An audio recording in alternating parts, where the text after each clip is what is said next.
Hey guys, Taylor here, and welcome to Jack of No Trades. I'm actually going off script for this intro, because I want this to sound like it's coming from the heart. We've been live for 4 months now, and I just wanted to thank all of you for listening. Uh, we have looked at the numbers, and we're up to almost 2,000 listens in the past 4 months.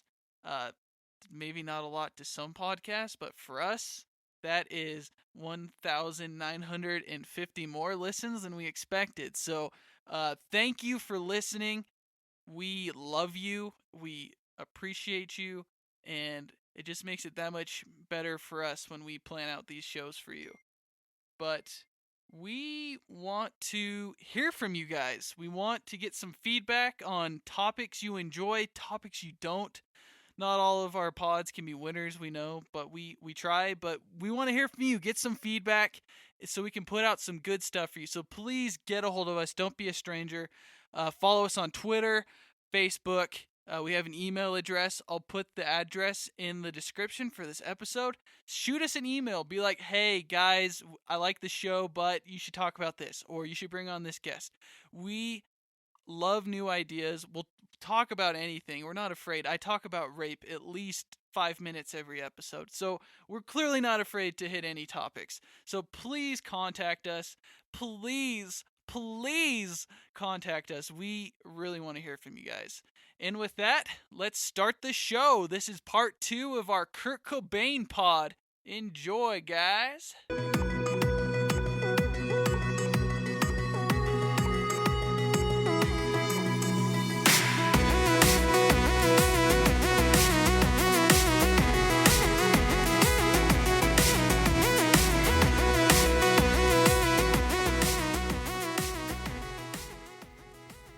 So, Taylor.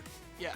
I want to hear your thoughts on the world if Kurt Cobain lives on after, the said date of his death. What does the world look like to you? What are you thinking is going to be different? I'm glad we're getting this because we just talked about the past for like a half hour. So It's okay. It's a good precursor. Yeah. Okay. So first, I'm going to say some negatives about Kurt Cobain living. I don't think we get Foo Fighters as we see it today, and that makes me really sad to think about. This is a huge topic right there, by the way. Yeah, I mean, basically, this is we're talking about Nirvana masking our love for Foo Fighters. We're just looking for an excuse to have a Foo Fighters podcast. That's right. Yeah. We tricked you. I mean, because if you learn about what was going on when Nirvana was around, Dave Grohl was writing songs constantly when he was part of the group. And he'd always ask Kurt if he could contribute or they could play his songs. And he's like, nah, I'm good. I'm the creative mind. He did a lot. So Yeah. he just backlogged it. Did Dave ever get a song on an album? I know he did Marigold, that B-side, but I'm not sure he ever got a song on a Nirvana album. I don't think he did. No. I think he got cock-blocked the whole time. Yeah, one thing So- that I'm going to interject here about, because Tay brings it up, in like right after Nevermind, there was a big fight with Nirvana that I remember, once again, Tabitha Soren and Kurt Loder talking about, that Kurt Cobain, as the writer of most of these songs, their publishing record deal was that it was split evenly, the 3 ways. And because Nevermind hit so big, Kurt wanted more credit. He wanted a bigger piece of the pie, and the band agreed. If I'm remembering this correctly, the band agreed, and then Kurt came back and said, "And I want it retroactively," meaning he wanted it on Nirvana too. Or on Nirvana, on Nevermind too. So he wanted to go back and get 2/3 of the pie, or whatever that percentage was, on back on Nevermind. And I remember there were rumors that Nirvana broke up about it over that was done, and we were like, well, that's a one-hit wonder. But yeah, that's just a little piece about to back up what Tay was saying about obviously Dave Grohl's songwriting. So go on. Sorry for interrupting. Yeah. So we see that Kurt wanted to keep creative control in the band. And the reason I bring this up is that I think that Foo Fighters have I'm not going to say almost, they have surpassed Nirvana in quality of music, popularity, and I wow. think You're ready to worldwide just make that presence. declaration? Yes. That one of the biggest rock bands in the world. Yes. Sold way more albums, and you're ready to say they're bigger than A Nirvana. much Okay. larger body of work, too. Absolutely. You're not going to get any arguments from us on which band we'd rather go see, if that's what you're going for. Right. So I don't think we see Foo Fighters in the way we do today. I think if Kurt continues to make music, first off, I don't think he would have made music much longer if he's still alive and he didn't die that day in 1994. I think that he was going on a spiral where he would have pursued something completely strange, like he would have just disappeared. I think that's what would have happened, personally. And I don't think he would have been as revered as he is today if he didn't die. Can I tell you what? This is an undeniable fact. And I'm going to tell this to you guys, and you're going to agree with me. I'm that confident in what I'm about to say. Okay? Nirvana, if Kurt Cobain lives, would have been the next Van Halen. Whoa. Those are big words, really? Think about it. Because Van Halen was a revolutionary 80s band. Very popular, put out some great albums. Yeah. Did some very interesting things that changed the scope. David Lee Roth left the band. And the band kept going. And they put out, what you expected from Van Halen with Sammy Hagar. Some would say better music, but then some would say they hate it. Right. Yeah. Well, and you know what? If Kurt Cobain leaves and Chris Cornell joins, or whoever. Wait, I got it. And Taylor's gonna beat me up right over for this saying this. Kurt Cobain leaves. Who's the natural? Don't say it. Pat. Oh, it Pat is. Oh Smear! no. No, the Pat Patton Smear son. steps in. Oh no. The fourth member of Nirvana, Pat Smear. He's steps not up a to the member mic. of Nirvana. Oh. We are going to add a link to our Twitter. Pat Smear, okay? That is his name. It is not Pap Smear. It is Pat Smear. Correct. Pat Smear was the backup guitarist to Nirvana at the back end of their touring and band days. Did he record anything on the albums? I don't think he did. No, just unplugged, and it's because In Utero was so overproduced and layered in their guitars that to create that or to bring that sound back, they needed another guitar, and so they invited Pat Smear, who was one of their heroes from the Germs, the punk band, the Germs, yeah, that to come and tour with them, and so that's just how he got involved. They just needed another guitar layer in their live shows. He is the man. He's dynamic. Uh-huh. I'm going to say dynamic. I'm going to put a few videos up of him jumping around on stage. He's not that pudgy fuck that you see on the Foo Fighters tour now. He's the prime example of somebody riding the coattails of someone else's success. Whose success? Nirvana's and Foo Fighters. You just said he wasn't a member of Nirvana. He tours with them. He gets money from them. Yeah, but nobody was like, I got to get Pat Smear's solo album. Pat Smear is the biggest waste of space. The man. He's the man. Oh. Hey, Pat, if you're listening to this, I'm making that Justin Bieber heart sign with my hands right now, holding it over my chest. You're the man. Love you, Pat. Damn.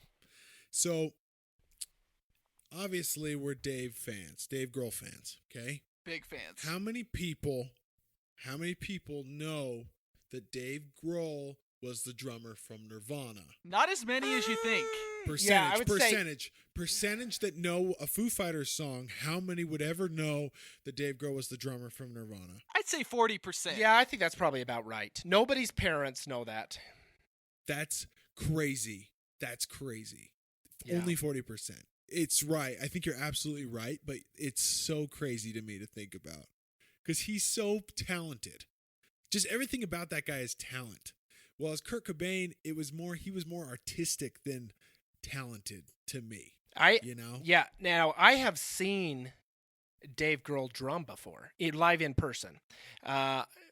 Yeah. Now, well, I'm going to tell you the first one. I'll tell you both times I've seen him drum. The first time was a Foo Fighters concert, and Cage the Elephant opened for Foo Fighters. So I guess you can find out where we live if you do your research. The drummer for Cage the Elephant his appendix burst the night before the show, and so they needed a fill-in drummer, and they happened to be touring with one of the most famous drummers of all, of the last 20 years in Dave Grohl. So they asked him if he would drum for them, play drums, as the opener for Foo Fighters. And so their drum tech played a couple songs, and then Dave Grohl bought their album on iTunes, listened to it on his phone, learned the songs, and then came out and played drums for about 7 songs for Cage the Elephant. Maybe 5. So I saw Dave Grohl drum, and he's exactly way better than you ever saw in Nirvana. Nirvana, it feels like he was never really released, although Smells Like Teen Spirit, it has a pretty great drum part to it. The second time I saw Dave Grohl drum, I'm just going to mention this story, and you can edit it out of the podcast, just to make Ben feel bad, is that the Sound City documentary that he made, when it debuted, he did a concert for kind of like a after party, and there were about 150 people in this club. And he had some of the members that were in this movie, like John Fogerty and Rick Springfield, come on stage, and Foo Fighters would come and go as their backing band. And Stevie Nicks came out and was incredible. But so many name drops. I know. So much humble brag. Who's going to pick up all these names? Anyways, there was a time when they have a song on that album, the Sound City album, that Dave Grohl plays drums. And so Dave Grohl went back to the drum set, and Kirsten Novoselic came out and played, and Pat Smear, and it was Nirvana with Corey Taylor from Slipknot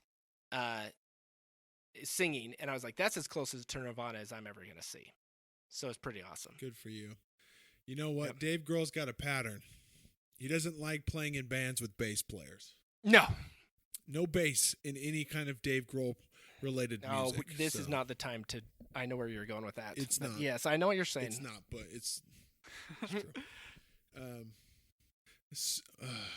Man, I'm just so jealous. I just hearing that. I know, it was sweet. It was about a 4-hour concert. It was incredible. Oh wait, hold on. Rick Nielsen from Cheap Trick was another one. Okay. Yeah. Why you gonna edit that out? That's a cool story. It was cool. If you follow me on Twitter, I'll post a picture. So, anyways. Oh, okay. Humble brags.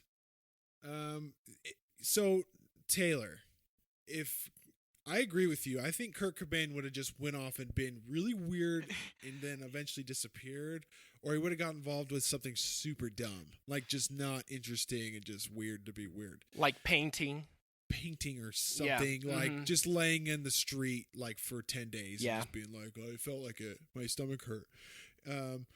What do you think Dave Grohl would have done, like if Kurt would have just stuck around? I think eventually he would have just been fed up and be like, enough of this shit, I'm going off on my own because I'm tired of Kurt keeping me down, and so I think he would have went solo, but I think it would have been harder for him to build the band and reputation that he has today if he would have tried to go solo later on. Does that make sense? Yeah, it definitely would have taken him more time to kind of etch out his place, Can I jump in with my theory about that? Sure, let's hear, Joe. Your take. I think I was going to tell my story all at once, but I'm just going to start piecing it together. I agree. I think that David Grohlton gets tired of Nirvana, gets tired of not being able to have his songs in, and actually records the Foo Fighters self-titled album by himself, just like he did after Kurt's death. So just in case you're listening out there, Kurt dies. Dave goes to a studio in LA and records all the parts on the Foo Fighters album, all the guitars, all the drums. It's basically a true solo record because he plays everything on it. And gave it out to his friends, just copies to his friends, and they encouraged him, and then he went after a record deal. I think that same scenario happens, that Nirvana's in between albums. He's tired of Kurt. He's tired of Courtney. And so I think Dave Grohl still records that album. And I think he still puts it out. But it becomes an immediate flop.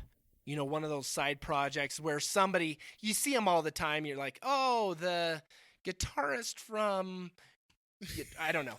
Like it's in the Walmart bin. Yeah, it's in the bin, and you're like, oh, Yeah. that guy.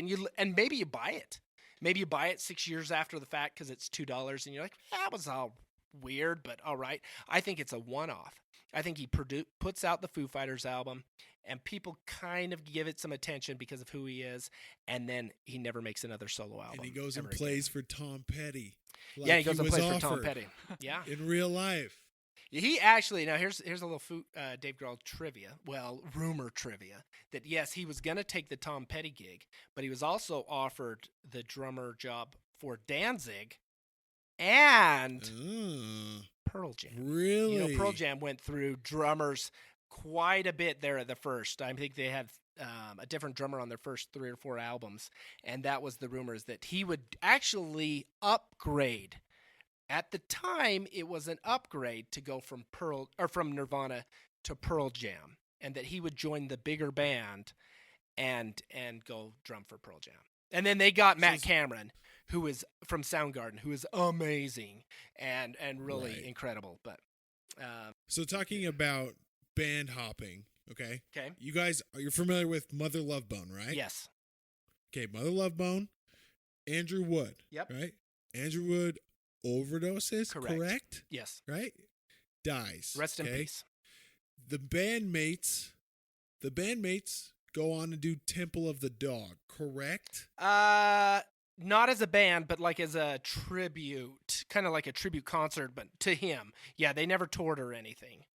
So it wasn't going to be a serious thing. That's why, and that's when Pearl Jam was getting together, so that's why Eddie comes in on that one track. Because that's with Chris Cornell, Temple of the Dog. Correct, and then yeah. Those bandmates go with Eddie Vedder, start Pearl Jam. Yes, correct. Right? Yeah, okay. Reunion tour this year, by the way. It's their first tour. It's their first tour. They never toured the first time. They never toured before, right? Yeah. So you have like Chris Cornell, Eddie Vedder, and Kurt Cobain, Dave Grohl. Like those are the guys. Like I call those the grunge godfathers, probably. Yeah. Like those are the guys holding the torch. As far as lead singer, sure, yeah. Right. Okay. So you can add Chris Cornell to the Pearl Jam configuration as far as the bandmates go, Correct. and you can have a great album. Okay. Could you have placed any of those guys in Nirvana and made a great album? No, and this may be a bad comparison that just came to mind, but that'd be like taking Dwayne Wade and putting him on like your high school state champion team. He's like way better than that team, and he's so much better that the rest of the team is holding him back. So if you tried to put Chris Cornell in Nirvana, let's say they're like, oh, we're going to continue on without Kurt, and we want Chris Cornell to come and sing for us. He'd be like, where's the range? Where's the musical variety? Yeah, what am I supposed to do with this song? Can I add something to it? What are we doing? Yeah. Yeah. Can I bring in Timbaland and produce this album? Can I show off my 4-octave range? Oh, what a dark spot song? on his catalog, but yeah. Oh gosh. So it sounds like the real magic to Nirvana wasn't the product; it was the expression. It's really and what and set the them magic to apart. Nirvana happened after he died. It's that memorialized. It's some kid dies in high school, gets in a car wreck, and instantly everybody was his friend, and all the cheerleaders are crying, and they didn't know who he was. They were rude to him. They were throwing spitballs at him. But once he died, everybody's so broken up about it. And this just happened on a not a global scale, but at least a national scale, that everybody all of a sudden was Nirvana's biggest fan. See, this whole podcast was a giant PSA to let people know that Nirvana is a big deal because Kurt Cobain died under mysterious, if not tragic, definitely tragic circumstances. Sure. And honestly, the world bought it. It was sold as the worst thing that's ever happened to rock music at that point in time. I mean, well, Nirvana as a product, like you guys said, like there's really no bass player. Okay. Dave is a great drummer, but he was dumbed down. Kurt Cobain, it's just so weird. All the factors that came together to make them what they became when you look at what they are. So, and I think the fact that he committed suicide, there's some air quotes there for Taylor, because I know he believes in the conspiracy. I mean, there, too. Yeah, the Courtney Love did it, yo. Well, I saw the movie, and I'm kind of with you. But anyways, I think Courtney. That Kurt would kill himself. I think that Courtney did it. I think Courtney had a big part in it. Whether she allegedly, so we don't get sued. Allegedly have. Whether it was the fact that she hired a hitman, which I find to be less believable, or the fact that she was going to leave Kurt and the suicide was because of that. I think that's more plausible. But anyways, I just want to compare, as I'm sitting here thinking, Kurt commits suicide, and it's so unique in the music world and so tragic, and that high school cheerleader, response. And to compare him to, oh my gosh, what's his name? Shannon Hoon of Blind Melon. I think it's Hoon or Moon. I think it's Hoon. Anyways, Blind Melon also had a really big hit about just a little bit later in No Rain. And they had a massive radio play, and their video was on all the time. And then he OD'd, and Blind Melon's remembered for No Rain, and that's it. No one swelled in appreciation for them because people just OD, especially musicians, all the time. And so it was no big deal. And they're like, well, they're done. See ya. But because of the suicide nature, I think that's actually what created a lot of this excitement. I have to agree Nirvana. 100%. And it's crazy as a society how we can latch on, because the end result's the same. The person died. But if it's a suicide, there's something about it that is so captivating that we can't look away, and it marks us. And that's what's interesting, because we weren't there for the suicide. Yeah. But that's one of the most public and I'm going to say popular, not because it's good, but just because it's known. Suicide. Yeah. Oh, yeah. Yeah. Wouldn't you say, Taylor? I mean, do you know a better suicide story than the Kurt Cobain story? No, I mean, as far as musicians' deaths, I mean, he's up there with John Lennon and Elvis and all these other huge names. Like, he's at the top for sure. Right. So it's either get murdered or commit suicide. If you OD, you're tossing the trash like you should have been, right? It's just I'm going to call back to an earlier podcast where, Taylor, did you ever figure out that theory that you had about the 27-year-old club? No, the next one. What? Yeah, but it was like 47 or something weird like that. 1957, because Prince and Michael Jackson were born in the same year. Yeah, they weren't though. Didn't you decide that? Oh no, they were born in the same year, but they died. Yes. Yeah. Died different years. And Taylor made a point in that podcast that everyone in 1957 is going to die. And a more true statement has never been made. I don't think anybody in that year is going to live forever, so you were dead on. Nice job, Taylor. I was going to say, good callback.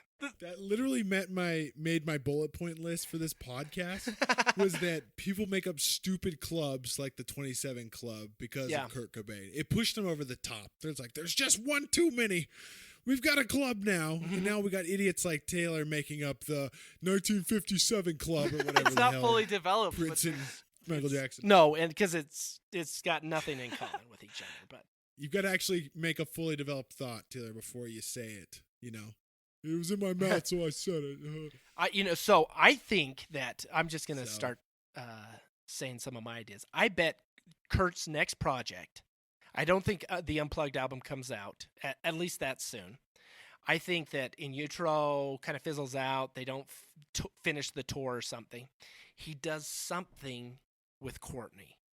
He does. Ooh, a little tag team. Yeah, either he and she becomes part of Nirvana.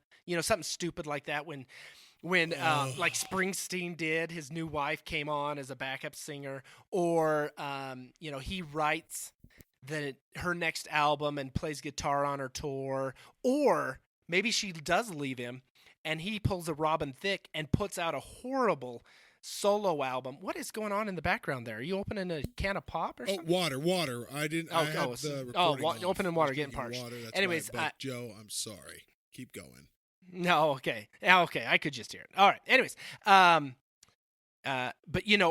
or he makes a Robin Thicke like album where he tries to win her back. It's a love song to Courtney, and it's just a bomb, and everybody gets so disgusted. So, I mean, that's kind of what I see Kurt Cobain doing if he lives, is something along those lines, embarrassing himself, involved it with Courtney somehow. Whether he's trying to win her back or he's trying to make her whole big, or they do something together. I think that's what he does. And then he make her whole big. I know you're referencing her band. I'm afraid her hole was already quite large before he got there. Yikes! I can't understand for the life of me what he saw in her. Drugs. There were drugs in her. That's true, but she's just an ugly human being, inside and outside. Oh, whoa! Oh, hey, that's not nice. Look up the Kurt Cobain, Courtney Love Family Guy scene. That's my thoughts on it. Yeah, I think that honestly, now once again we're looking back at Kurt being this great rock star, and he could have anybody that he wants, but Kurt was a little bit garbage too. He was a little garbage. Yeah. He was a pretty big shithead. Yeah, he came from Aberdeen, isn't that where he's from? Yep.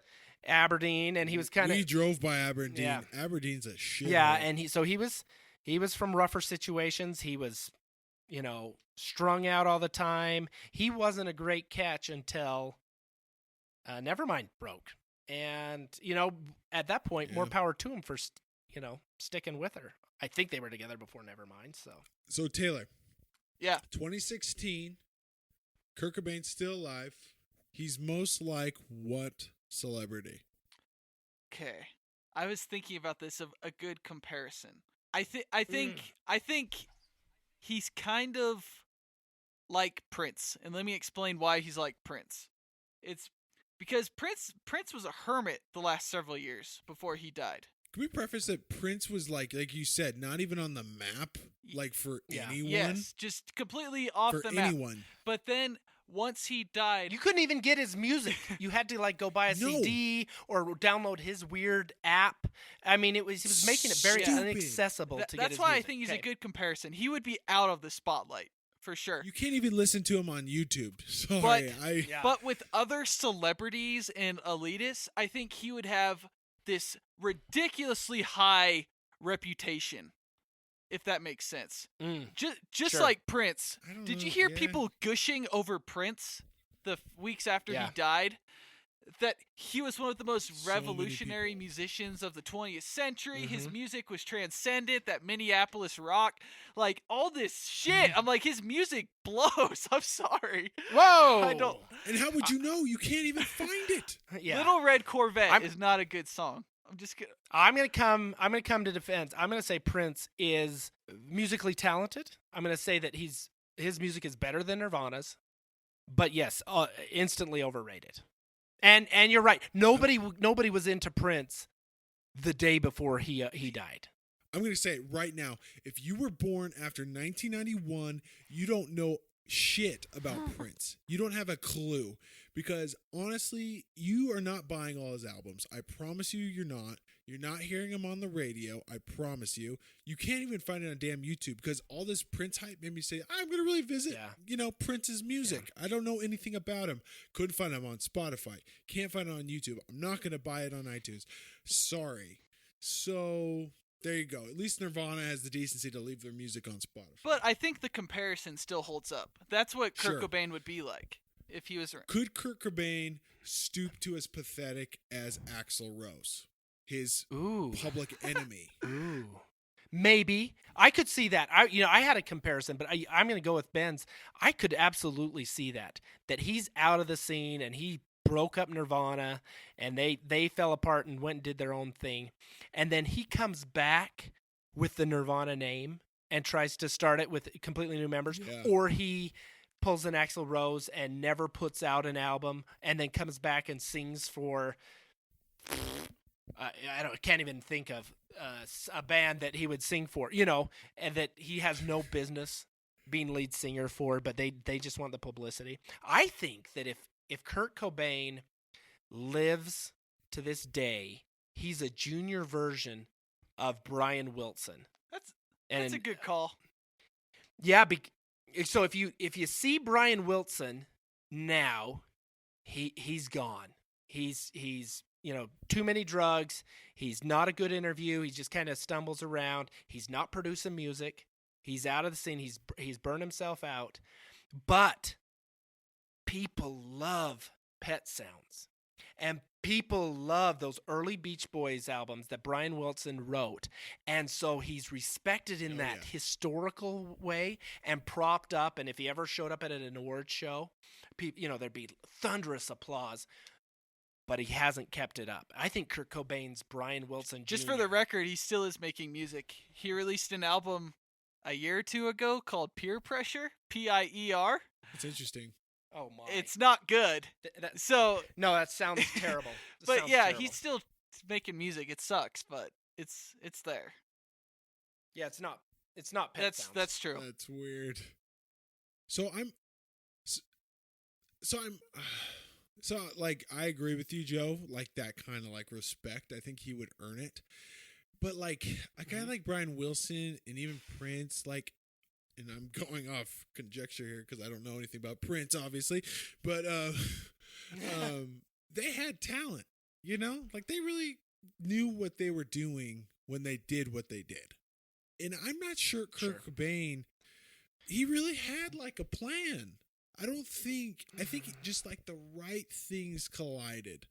Just the right moments happened for him that it just blew him up. And I think he wasn't ready for it, as he obviously wasn't. Yeah, the way he handled it all. I think we're giving off the air that we're saying that Nirvana wasn't good, and they were good, and they were talented, but they were overrated.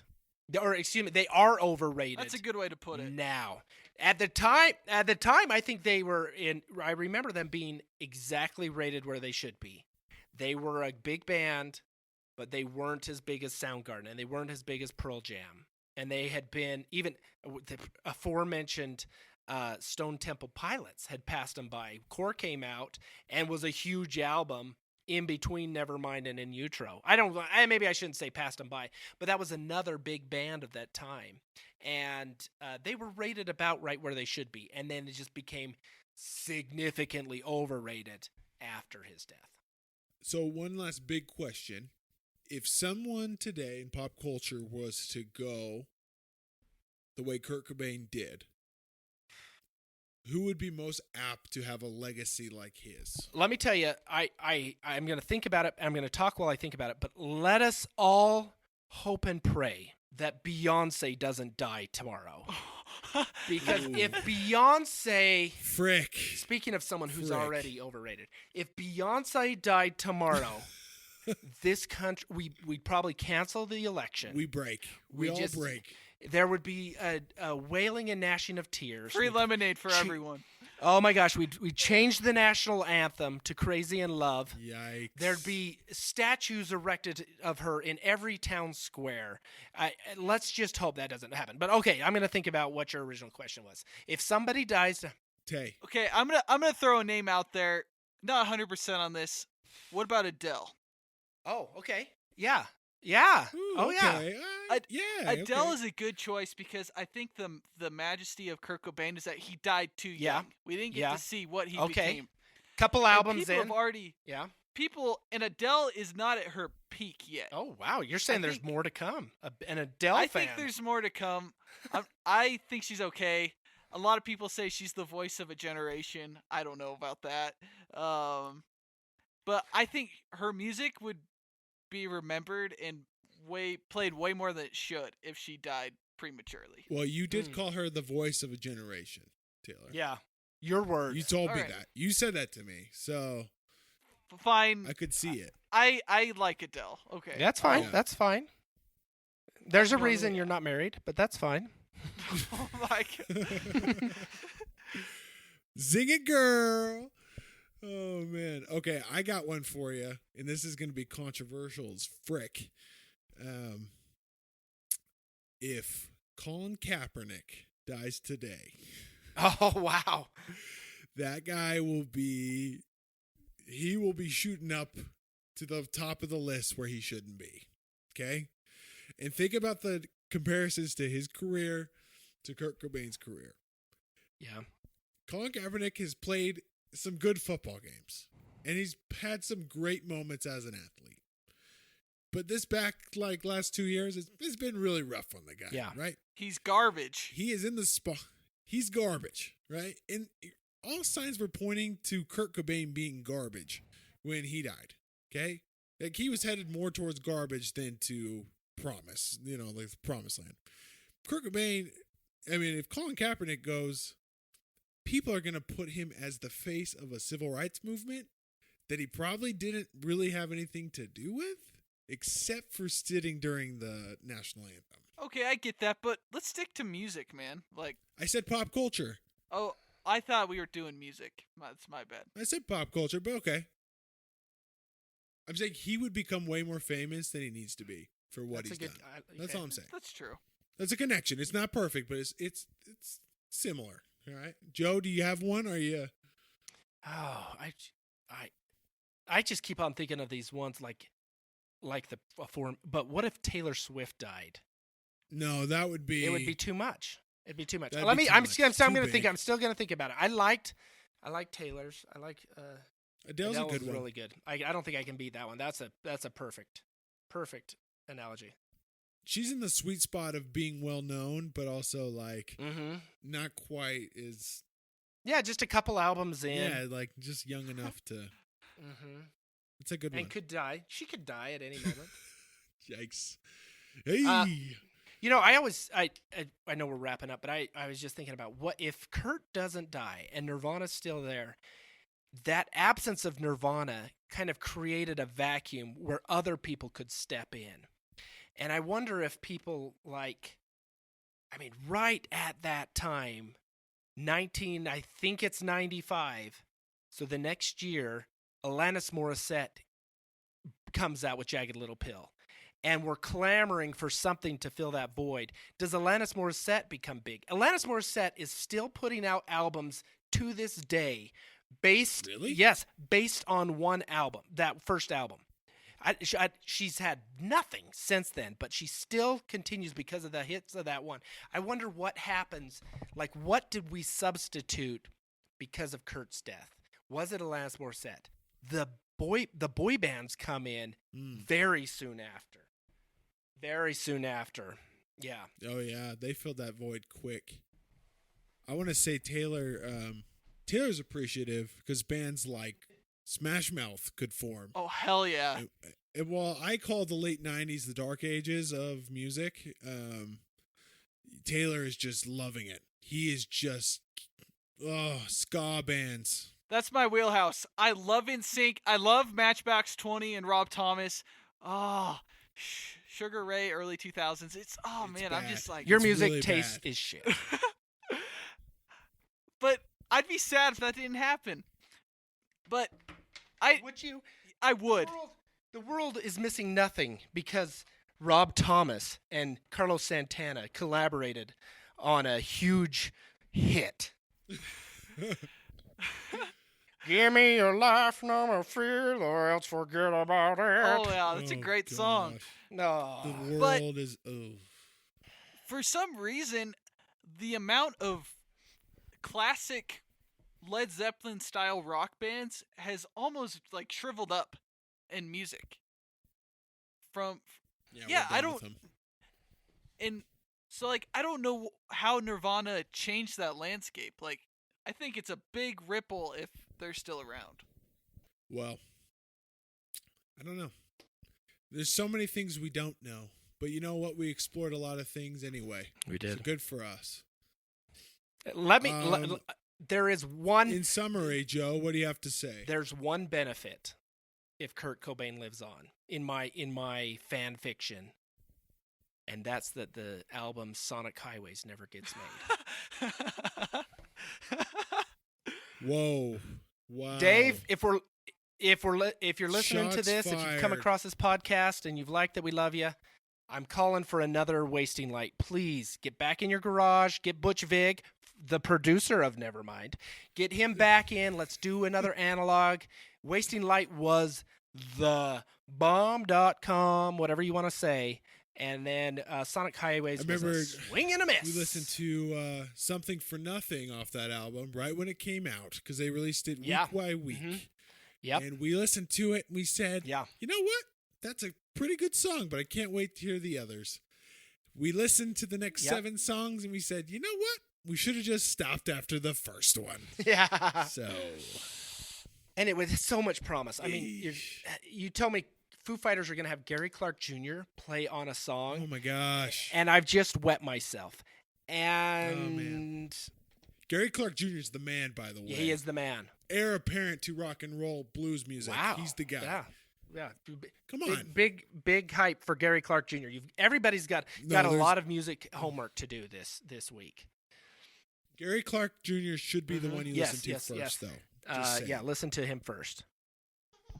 You can tell Joe's age by that noise. I turned off my mic. I There was apologize. a baby in the background. You're welcome. There were specific instructions, and we had a failure. Yeah, sorry about that. That's my ringtone. I'm baby hungry. So On the prowl, yeah. rubbing the cradle. How you doing, ladies? Hit me up on Twitter. Tay, any more hot takes before we head out?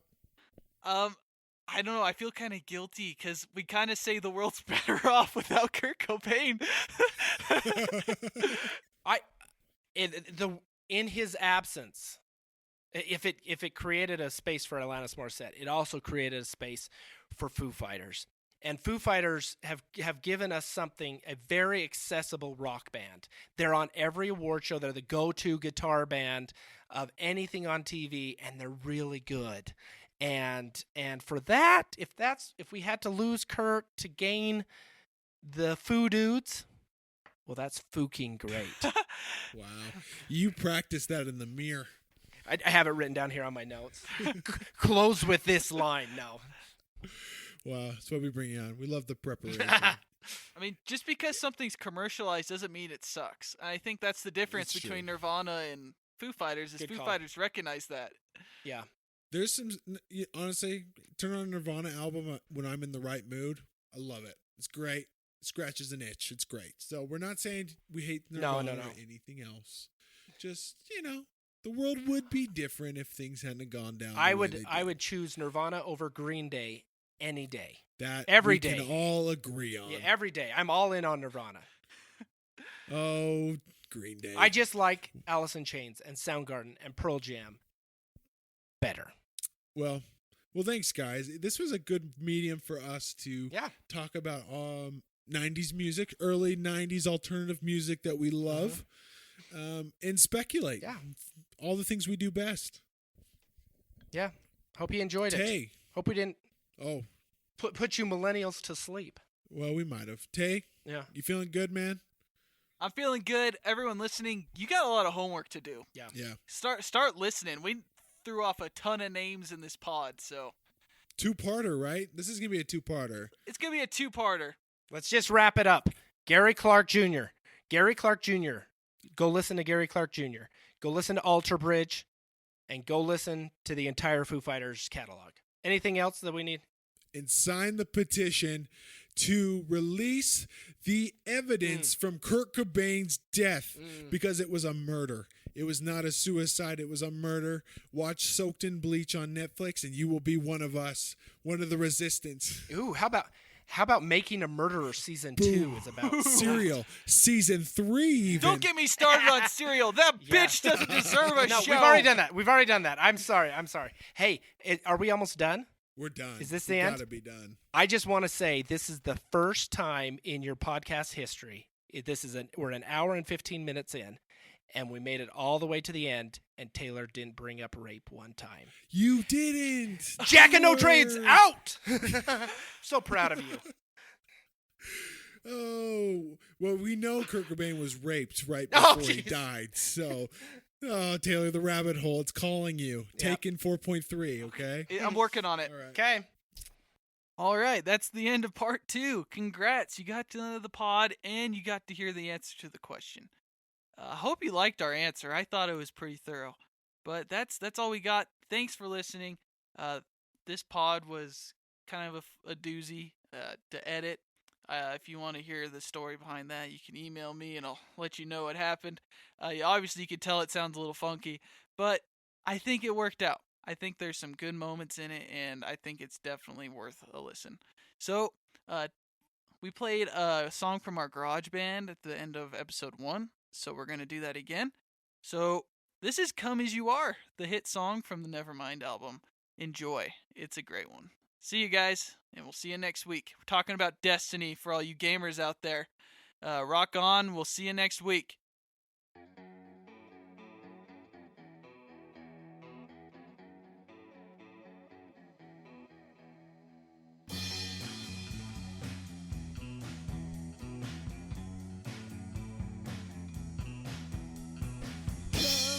As you are, as you were, as I want you to be, as a friend,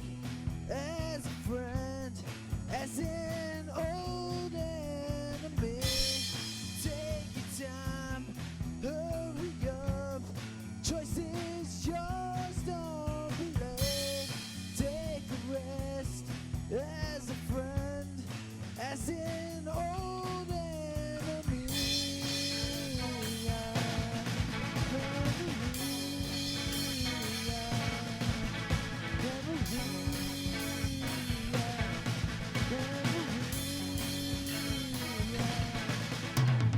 Come doused in mud, soaked in bleach, as I want you to be, as a friend, as a trend, as an old enemy.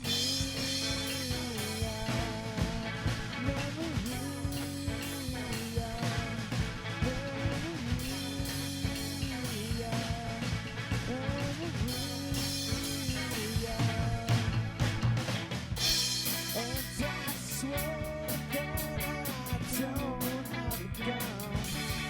No, I don't have a gun.